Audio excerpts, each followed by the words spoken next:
Okay, so we are in session 13 with Mr. Will and Miss Lana. We're excited to be here. And I believe the last place we left off, and you guys can correct me if I'm wrong, but was urgency. I think that's where we left off last time. So we're picking up on understanding credit.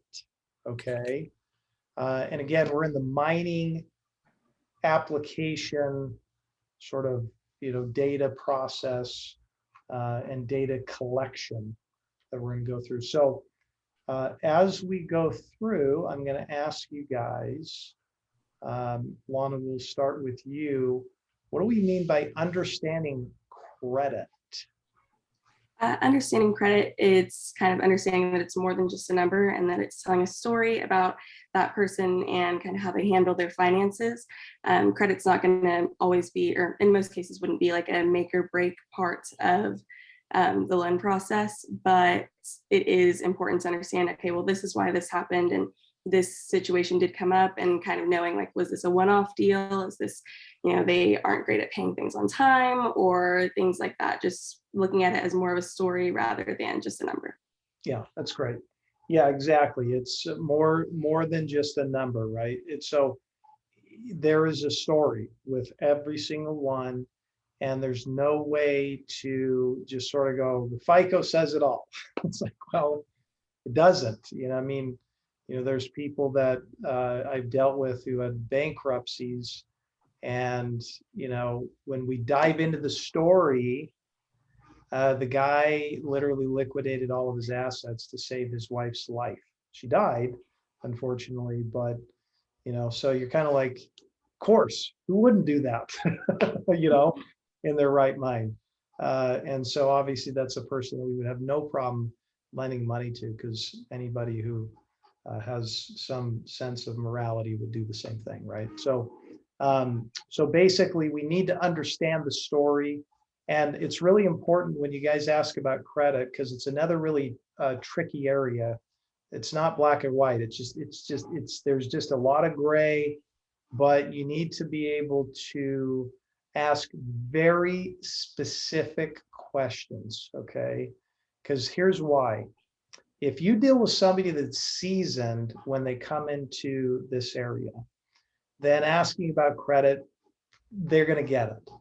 But if you're talking about somebody who's an owner-occupied person in business buying the building, and they're a small business person, here's what they're used to. They're used to getting a loan as a home mortgage. And what they think in their mind is like, well, it's my FICO score, and it doesn't really matter what happened in the past, right? 7 years goes by, my bankruptcy drops off, doesn't matter, right? So when you ask them the question, I get really specific with my question. I said, have you ever had a bankruptcy, foreclosure, short sale, lawsuit, anything like, in the past? Okay. So that they can go, okay, now I understand what he or she means. So it's really important to ask that question that way, so that they can really answer appropriately. Otherwise, what they do is say, have any credit issues? Nah, fine, good FICO, no problem, right? And what happens is you go through the process, and all of a sudden it comes up, and what it looks like to the lender is they were trying to hide something, okay? They weren't, but it looks like it, okay? And so then they're kind of like, get suspicious, like, hey, why didn't they tell this to me? It's like, well, they didn't understand. So that's just a little tidbit that I have found over the years to be really fruitful, to ask that question in real specificity. So does that make sense? Yes. Okay. Any questions about that at all? Or Nope. Okay, good. Okay, Will, client credibility. Tell me about that. Yeah, so basically, does the person have the competency to be successful in whatever they're looking to do? For example, if somebody's looking to get a loan on a restaurant and they have zero restaurant experience, maybe they don't know what they're doing, so it probably won't be successful. A few of the, not requirements, but things where if they don't have experience, we could approve them if they have a strong financial statement. If they partner with somebody who does have experience in that field, or if they have experience in a similar industry to what they're looking to get into. Spot on. Yep. I've had guys come in my office and tell me, hey, I want to do a restaurant, and hey, I want to do a gas station. I had one guy who was an attorney. He's like, I want to start a gas station. So, have you ever run a gas station? No, but I want to. And I said, do you know what it takes to run a gas station? He's like, no, but I want to. And I said, well, I'll tell you what, I won't lend you the money, but I said, until you go sit down with one of my clients who's a gas station and spend the whole day with them. And if you still want to run a gas station when you're done, then you can come back and we can talk about it. Well, he came back and said, I never want to own a gas station in my life, right? So I said, okay, good. Because it's just a lot of work and you need to know what you're doing, and it's 24/7. So the credibility piece really goes a long way, other than somebody who just says, hey, it sounds like a fun hobby, a lifestyle thing. So you have to be able to know that somebody has, like you said, either the direct ability to execute, or they have to have the tertiary things like a strong financial statement, a spouse that has extra money, right? So there's just got to be another factor if they don't have the experience in case they fail. Okay, so that goes a long way in this industry. So good. Client net worth. What is client net worth, Lana? The client net worth is their assets minus their liabilities. And we can find this on the personal financial statement, which we usually ask for. And if they don't have one, then they can fill one out with us. And there are different situations require or don't even require like a specific net worth. So like investment properties, they want to see the client's net worth be like equal to or greater than the amount. And then with a small business loan, they're not really looking at that. Hard money lenders and hard money lenders and bridge lenders, they are looking for more towards the asset than the client's net worth at all, because their thing is like, would we be able to take over this asset? Good job. Absolutely spot on. And remember that they're going to look at their liquidity in many instances too, and kind of go, hey, what, how much cash do you have post funding? So great job. And that's spot on. So we're always going to look at someone's PFS, or it's an acronym for personal financial statement. So there's really rarely a time that we're not going to ask for that. So that'll be a document that you will collect from the client in almost every situation. By the way, you're going to find out a lot of people get a little fishy about that. or just a little nervous or hesitant, maybe is a better word. Understandably so. I mean, it's their personal stuff, but I always tell them, like, look, it's the chicken and the egg. So I don't have that. Can't get you a quote. Can't get you a quote. But I said, you got to sort of decide what you want to do. And it's really important. I always tell people, I said, make sure you show everything you own on that thing. Don't try to hide things. I don't know what it is. Somebody's been telling people to hide things, and it just doesn't go over well. So you just got to tell them to put it all on. Okay, property location, Will. What are we looking at there?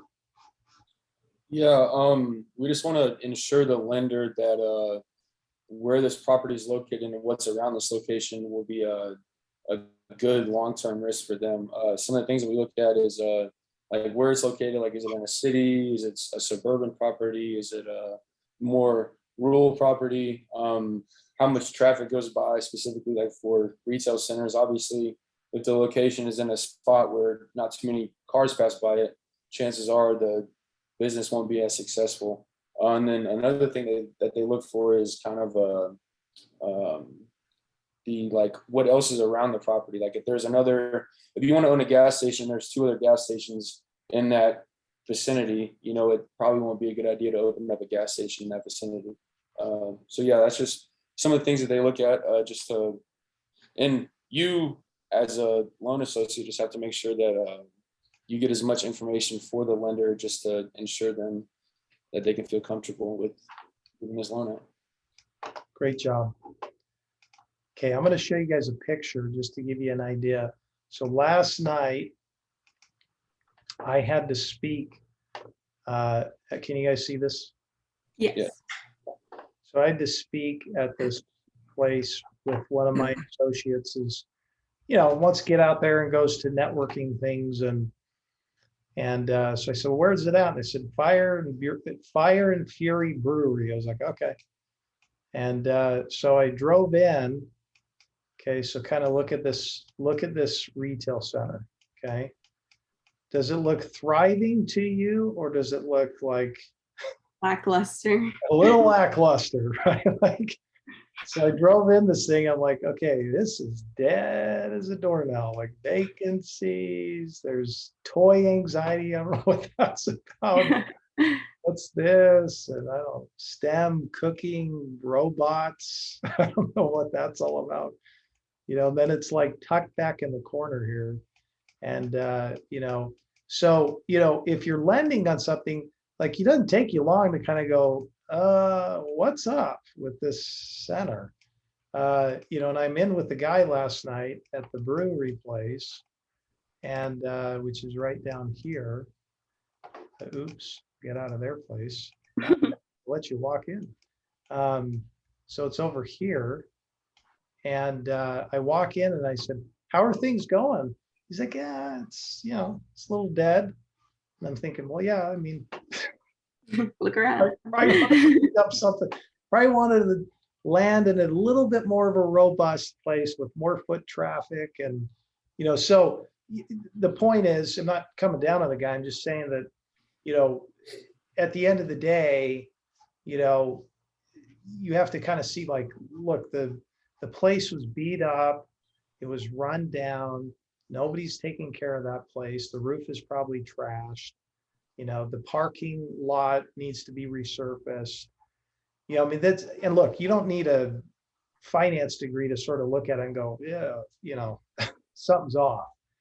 And so these are just sort of common elements. Like if I'm talking to someone, I'm literally like logging the address in as they tell me. And so, and I'm going, okay, cool. That's a great place. Looks great. Looks like it's well done. Or I'm thinking, or I'm saying, hey, I'm looking at it right now. Like, hey, what's up with this? So it's just something you need to do, because if you're not convinced, the lender's not going to be convinced, right?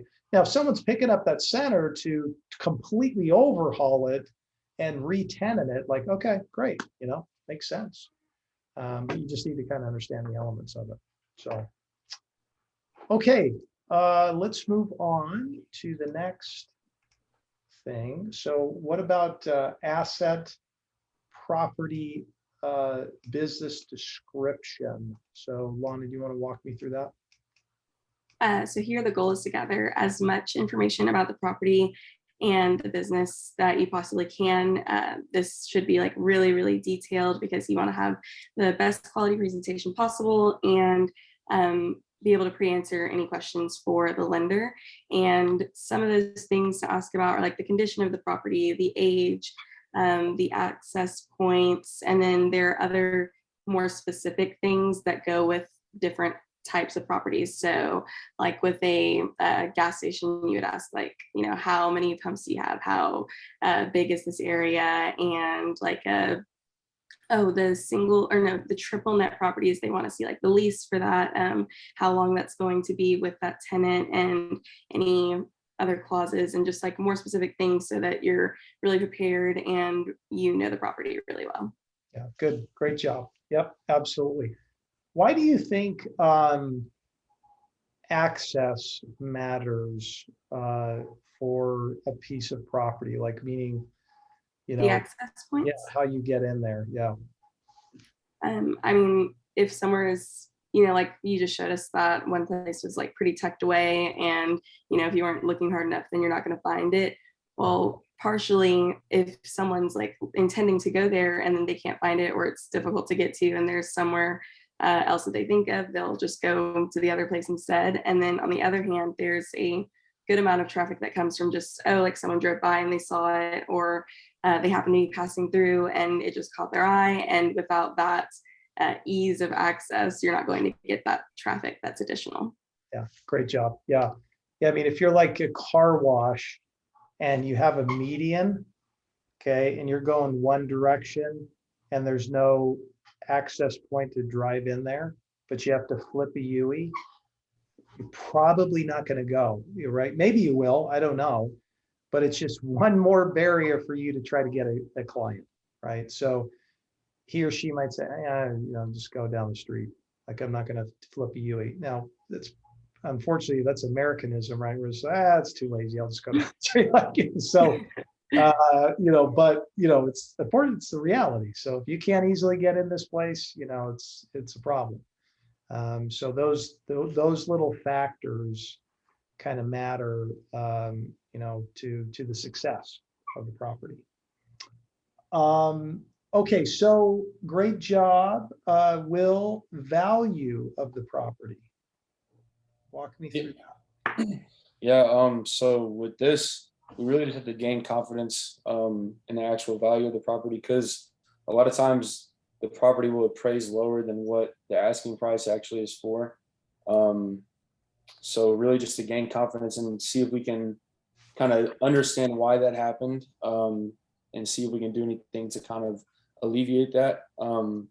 But I was really curious, like I understand this concept, I get it, but I think I'm still kind of like need clarification on it, I guess. Like, I understand what it's saying, but I'm kind of just having a hard time getting it in the correct terms in my mind, I guess.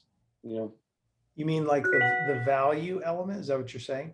No, like I understand it, but kind of like I know it's not good if it appraises lower than the asking price. I don't really know what I'm asking. I guess I'm just asking if you can go into a little bit more depth on this concept. Yeah, so basically, okay, when you are buying a property, and let's say that the purchase price is, $10 million, then what's going to happen is, just because I go in and I get that under contract for $10 million, okay, doesn't necessarily mean that's what it's worth. Now, it may be worth it to you to buy it for $10 million, and maybe there's some reason why you came up with that. But from a lender's perspective, they're going to go through and they're going to hire a third-party appraiser that is non-biased. They don't really get to choose it. They just blindly bid it out, and the client chooses the blind bid. And then whoever gets it's going to go out and do all of their assessment, and they're going to get all these comparables of like kind properties that are similar in nature, like that retail center I showed you. They're going to go and look at similar square footage, something that's close in the general area. Maybe it's sold in the last year or two, similar kind of bone structure, right? They're going to try to get as close as they can to the characteristics of the property type. Okay. Like let me give you an example. So let's say that someone's buying a Starbucks. Okay. Well, you can pretty much go out and just look at other Starbucks that have sold, because it's a similar lease, similar business model. It's the same thing, right? So you can just kind of go through and say, what are they selling for? What are they trading for? And you can pretty much come up with a fairly narrow conclusion, right? Because they're all the same, generally speaking. And so the leases are going to be the same, et cetera, et cetera. But it starts to get a little complicated if you get into, a hotel, because then you got to figure out the flag style, or you get into a gas station, or you get into something a little bit different. They're going to have to find as many characteristics within a reasonable region area, and then they'll make adjustments, okay, based upon age, right? If one was 1982 and the other one was built in 2005, right? You got to make an adjustment because this one's older and a little more dilapidated, okay? And so they're going to take all these little fine things and they're going to come up with a valuation, okay? And here's what they look at. They have income. So they're going to look at the income approach. So they're going to basically go through and take the income minus expenses, get to the NOI, take a capitalization rate, okay, which is basically the return on that. And then they're going to say, what is it worth based on what we think the average cap rate would be for this property type? Okay, that's one approach. The second approach is a sales approach. Just what are sales comps that have sold for this price per foot for this property type?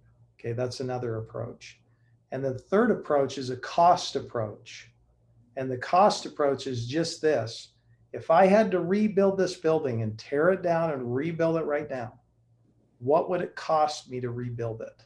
Okay, those are three different approaches that they look at in order to determine if the value is copacetic with the purchase price, okay? And so they'll basically take all those three, but they'll choose one of them that they think is most applicable. If I'm buying an income producing property, which one do you think they're going to focus on most? Income, sales, or cost? Income.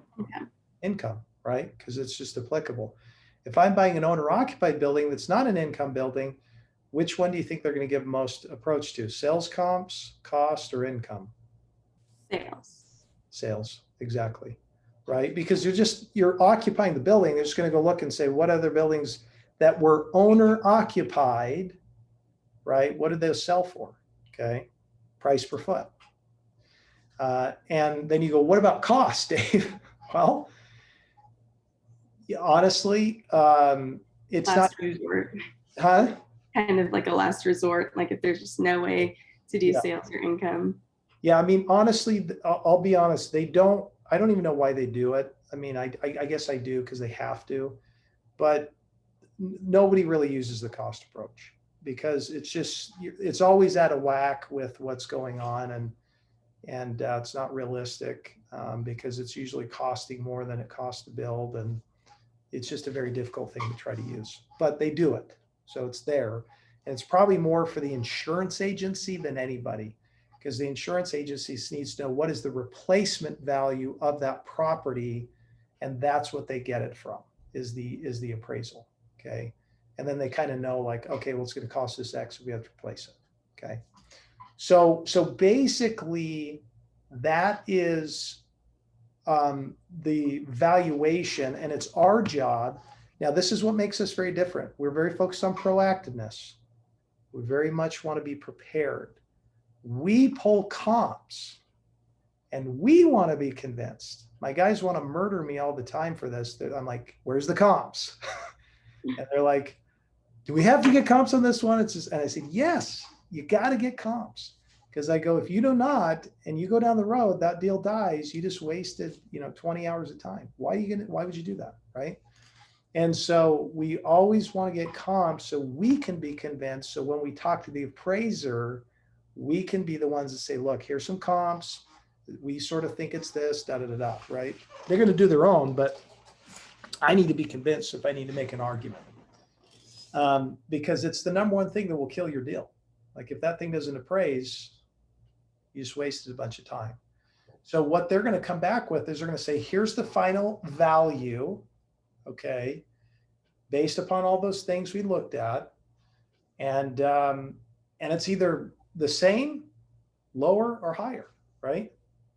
And if it's lower, then they're going to go off of which of the things. Which one is the lender going to look at if it goes in lower? The purchase price or the value? What do you think? Lower one. Lower. They will always take the lower. Okay.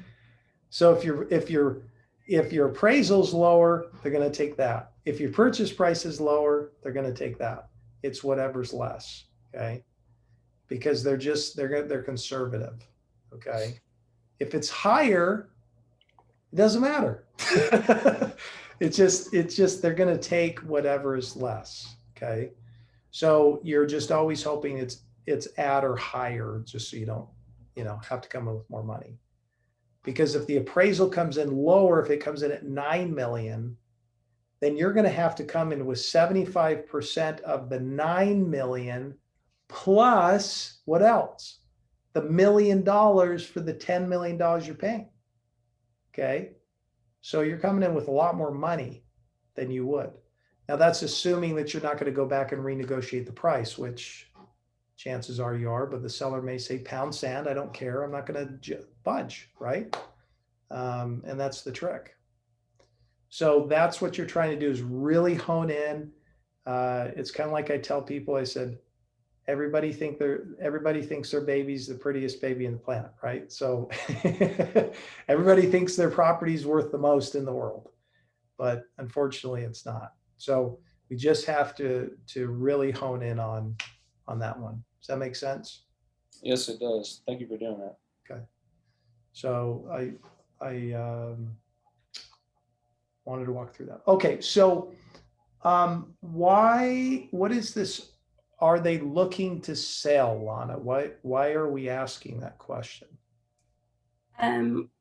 So I didn't 100% understand. The explanation was kind of short, but I think that we mean like if we're dealing with someone who already owns the property, and I'm like, are they wanting to sell as well? And then we start working on getting them a loan and then find out that they just decided to sell it. Is that the question that we're asking?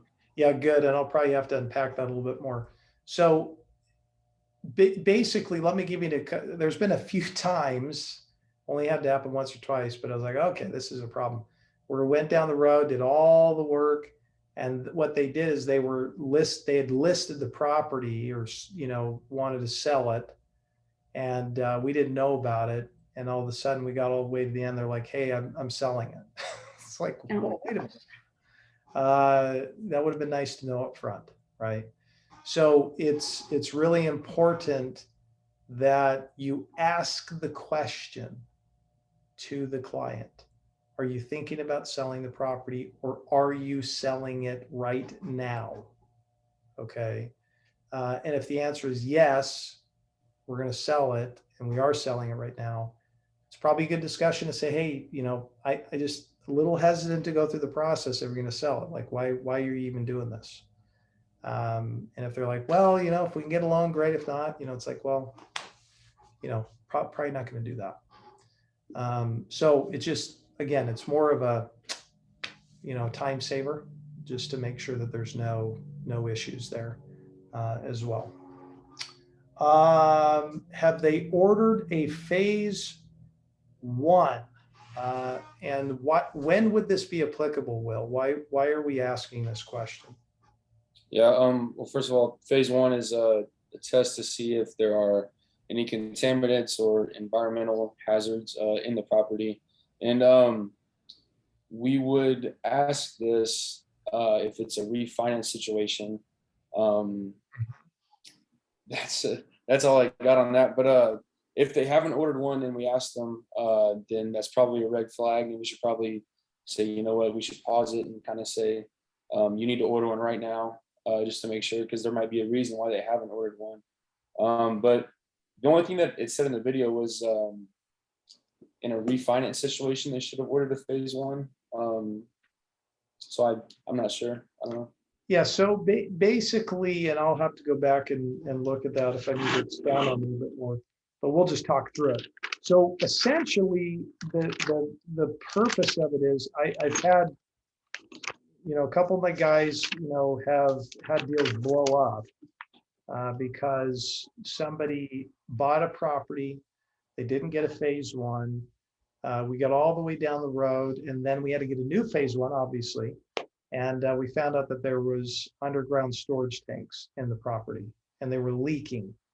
And so that's like a big no-no. And so once we found that out, that was an immediate deal killer, because it's going to cost them, gosh, probably $50,000 to $100,000 to take those tanks out, clean up the soil. I mean, it's a whole mess. And the lender's not going to lend against it because, who knows what's going to happen. And then they get stuck with it if all of a sudden the, environmental quality insurance company comes in and says, hey, you got to clean up this property. So that's why we mandate, if all of a sudden they tell us, no, we never ordered a phase one, then I just go, time out. We're going to order one right now because, that could be a huge time suck for sure. I don't know why you would buy a property without getting a phase one. It's the cheapest due diligence item you'll ever have, and it'll save you literally hundreds of thousands of dollars because when you're stuck with the property, it's your fault. So that's why we always tell people you have to get one. So does that make sense? Yes, and so this needs to be done on every property, correct? Yeah, it's good. Well, here's the deal. Like almost every deal you're going to get a phase one. There are exceptions to that. If it's like an office condo, it's a big plat map. They've had to get phase ones, and it's probably fine. And there are times where they just don't do one, or they do like a desktop, report where they're just doing a scaled down version of it. But it's, for the most part, it's going to happen on almost every time. Usually $2,500. They're not that expensive. Gotcha. Good. So construction and development questions. Lana, what did you learn here? Basically just asking, I mean, most of it seems like pretty common sense type questions, but like you also might not like think to ask. So just kind of having them all there, and things that could kind of get in the way, or things that you just want to know, like the very basics and a pretty surface level. The only question that I had was what a grading issue is on the site. Yeah, great question. So grading issue is when you look at a property, Lana, it's sometimes they're like on a hill. So me and a partner were going to buy this property up in Utah, and it was 15 acres, and it was like on a slope. Okay. So it literally went like this down here. So we had a major grading issue because we would have to take all the dirt from one side and then move it to try to level it out so that we didn't have any grading issues. Because, to try to build on this is really difficult to do versus if you just have a flat property where you can just easily kind of grade it out and there's no issues, or else you're going to have to dump a bunch of dirt on one side of it to try to level it out so that it's buildable pad. And so that's what we mean by a grading issue. So it's like like if the area is level or not, like grading is like talking about if it's level or not. Okay. Exactly. And a lot of times what you'll do is you'll have an issue with the fact that it's like a hard dig where you might be digging into rock and all sorts of stuff. So like that's definitely a big due diligence item for developers to make sure that there's no grading issues, because that gets really expensive really fast. And it can take your construction costs up dramatically. We didn't end up buying the site, but yeah. So so again, in development and construction, it gets really complicated just because there's so many things. And so you just want to really be equipped to ask a lot of these questions. Some of them won't be applicable, but, and quite frankly, sometimes they won't be able to answer them. They're like, I don't know. And we need to get them, just because you need to understand the totality of construction and development so you guys can have an effective discussion. Okay. Okay. personal questions, Will, what did we do there? Yeah, I feel like this is just getting more general background on the potential client, seeing if there are any legal issues or, for instance, if they're going through a divorce, they're gonna have to get their spouse to sign off on the loan and things of that nature. I did have one question about one of the questions in there. One of the questions is, do they have a trust? And if so, will they be okay if this trust is a guarantor? And I was just wondering, like, what that had to do with the whole loan process. Yeah. Well, so when you ask for guarantees, the guarantees are for somebody that's a person, okay? It can be an entity that's guaranteeing it, or it could be a trust, okay? And do you guys know what a trust is? That's like when someone kind of like leaves money for you, kind of like in, I think, at least I'm not in that classification. Oh, that's good. Yeah, it's so basically it's like a legal shield, okay, of a way to pass on through a death assets to one person to the next, okay, in a way that preserves the assets from going into probate. And when it goes into probate and you die and you don't have some sort of mechanism to transfer it, then it goes through and gets taxed at a high level. And the government takes a big chunk of those assets. So the trust preserves that from getting taxed and allows it to get passed to the next generation in a way that preserves it so that it can maintain it and not have tax. So what'll happen a lot of times is the clients will put a lot of their assets in the trust. So they won't really own anything personally, okay? Because it's like its own living, breathing entity. And so a lot of times the client will go, hey, I have no problem signing personally, but my trust isn't. And 9 times out of 10, the lender's like, I don't think so. All your assets are in the trust. So your trust is going to guarantee just as much as you because everything you own is in the trust. Okay. So it's just something that you need to be cognizant of. It's a touchy subject. We have to ask these tough questions, and you just have to get used to the fact it's a little bit awkward, but you just have to get used to asking the question. And I've had many nights being on the phone with husband and wife that are going through divorce and trying to kind of navigate alone with a tenuous situation, trying to explain things to the wife, explain things to the husband as to how this works, right? Just so they do. And in fact, I did a loan recently with a guy and his partner was facilitating it. And the other partner who just was kind of real busy was going through divorce, and it was quote unquote amenable. I don't know what that means, but just that obviously there was not fighting, right? They weren't like fighting each other.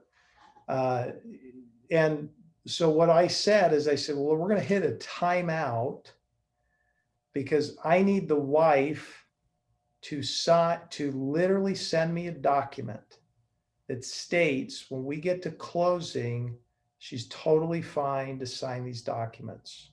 Okay. Because, I don't want to go all the way down the road and then find out that she's going to go, you crazy?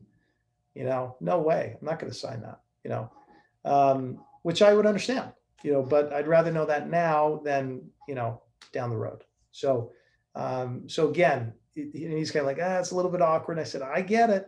I'm not going to try to pretend that's not awkward, but unfortunately we got to know, otherwise it's going to be a big problem. So she did, and it worked out, but you got to be real careful. And again, you do it judiciously, and you're not trying to be crass, but we do need to go into those areas because it's personal stuff and it affects the way the deal does.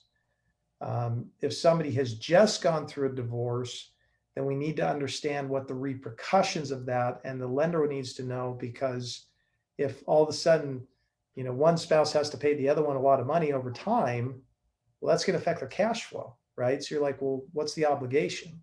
So it just gets messy, right? And so unfortunately, we have to kind of, have those fun discussions. Okay. So, and then the final thing is, at least for now, there's a little more nuances you guys aren't going to go into, because we're giving you a real high level, is collecting documents. Okay. So what kinds of things do you think that we need to collect? And I'll just kind of leave this one more open-ended to you guys, so chime in how you may. But what kinds of things do you think we need to collect from the client?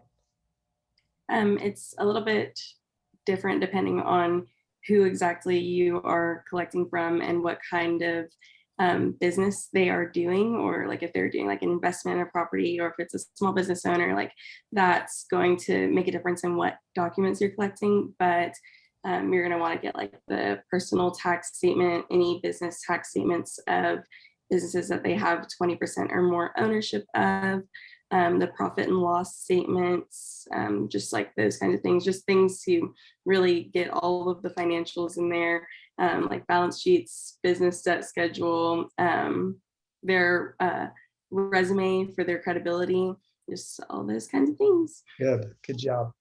Do you guys know what a personal financial statement is? I think we talked a little bit about that, assets, liabilities, net worth. Make sense? Mhm. Yeah. Okay. Do you understand what a business debt schedule is? Kind of. It's like whenever they're saying, like, basically when they make their payments and how many payments they have left and when that matures and all of that, right? Yeah, correct. So for the business debts, because remember, a lot of times what'll happen is they'll put their business assets on their personal financial statement. Our job is to separate those. Okay, they can't be together, because the balance sheet already has assets from the business. So if you have them on the personal, then you've double counted them. So you need to make sure that they have those separate. Okay. But on the business debt schedule, you are looking at the business liabilities or debts, and how much they owe, what the payment is, how much they have left, the interest rate, what it's collateralized with, right? You're trying to figure out what the cash flow is, because you need to know the debt payments. Okay. So that is the business debt schedule. You need to always have them fill that out. That's a document that we need to for businesses. Profit and loss statements. I think you guys kind of understand that. Balance sheets, et cetera, et cetera. Bank statements at times. So you're going to collect driver's license. There's just different things you're going to need to collect. Applications. So you're going to have lists that you get to do due diligence, rent rolls, P&Ls, pictures, color photos, all those things. Okay. So it's documentation, in my opinion, is a way that you tell if somebody is really motivated or not. If I request that somebody sends me something and they're moving quick and they're getting me stuff, I'm like, okay, they're motivated, right? But if they're dragging their feet and they're not doing anything, like, I've got a guy right now, he's just dragging his feet. And it's like, okay, you're not motivated. It's not a priority. That's okay. It's just, we're not going to spend a lot of time on it. So you need to be able to sort of like, know what you're collecting and why you're collecting it. Okay. And there's different things you're going to collect. So that's, go ahead. Yeah. All right. On the collecting documents video, you said that we would want to collect a year to date. What's a year to date? Yeah, great question. So year to date is, okay, so let's say you've got a business, you've gotten 3 years of tax returns. So you got, 2019, 2020, and 2021. Okay. That's great, but you're still missing 2022. Okay, so you need to have January through, call it June, right, of this year in order to see the profit and loss statement for that business. So we call that the year to date. So January year to date would be, I mean, technically if you can get up to July, but you know, we're not done yet. So you're gonna probably get to June. So you're gonna get, you know, January, February, March, April, May, June of that profit and loss statement for that business. So that's, Okay, yeah. I had misunderstood. I thought that it was like another document, and Yeah, I it's I good. was like, what is that? Like, what is year to date, for crying out loud? Yeah, so that's year to date. Sometimes they'll call them interim. So sometimes you'll hear interim, give me the interim statement or year to date. They're synonymous. It's the same thing. They're just saying, give me, you know, the gap, you know, here to here, so I can kind of see like how you're doing year to date, right? So that's something you're definitely going to collect for sure. So all these will kind of help paint a picture for you to help you kind of go, okay. And then when you do the analysis, then you're able to go back and say, okay, this deal makes sense, you know. Or what you do is a financial statement really is, it's painting a picture for you. It's kind of like telling you a story. If you guys remember me telling you that the way you'll find out what's really important to somebody is two things. Do you guys remember what those two things are? I said, if you really want to know what's super duper important to somebody, there's two ways you'll find out. Okay. Their personal financial statement and their calendar. Exactly. Yeah. So I said bank statement, but same point, right? So bank statement, personal financial statement, or your calendar, right? Because like, where do you spend your money and where do you spend your time? So that's how you tell what's most important. So what happens is when you see the financial statements, okay, is you're essentially saying, you're finding out how they handle their business finances. It tells you if they're a good money manager or a bad money manager, right? It tells you if they're a spender or a saver, if they're an investor or not, whether they take on lots of debt or not. So it's just telling, all these things are symptomatic of behaviors. Does that make sense? So you're starting to see like, why is this thing a mess, right? Well, just because someone's just gotten a lot of bad habits and they just make bad decisions, right? And one person made really good decisions financially and another one made really bad ones, right? So the financials just tell us a story about the person and how they make decisions, okay? So that's what we got, guys. We finished. That wasn't a ton, right? That wasn't as lengthy as some of the other ones, but I'm glad that we got through it. Because it's gonna delve us directly into the next section, which is kind of exciting. And I'm excited because then Dan and Tom will get you into this, but we're gonna get into loan programs, education, and mining scenarios, okay? So this is gonna go into like in-depths of the loan programs that you kind of are out there. So the 504, the 7A, Freddie Mac, Life Company Loans, CMBS. So it's doing more deep dive. And then we'll walk through scenarios as well. So we'll kind of walk you through some different scenarios based upon small business and retail and subdivision and construction and things like that. So we're going to start getting into the fun stuff. Okay. So you guys are doing great.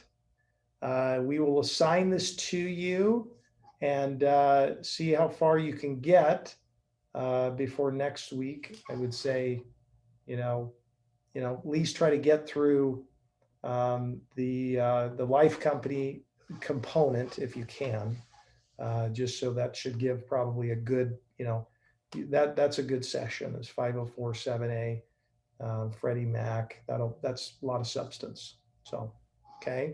Any other questions for me at all? I'm double checking my.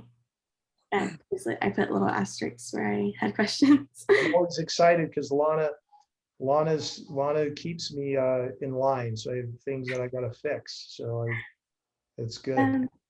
I did have one question on it says on the lesson for the construction development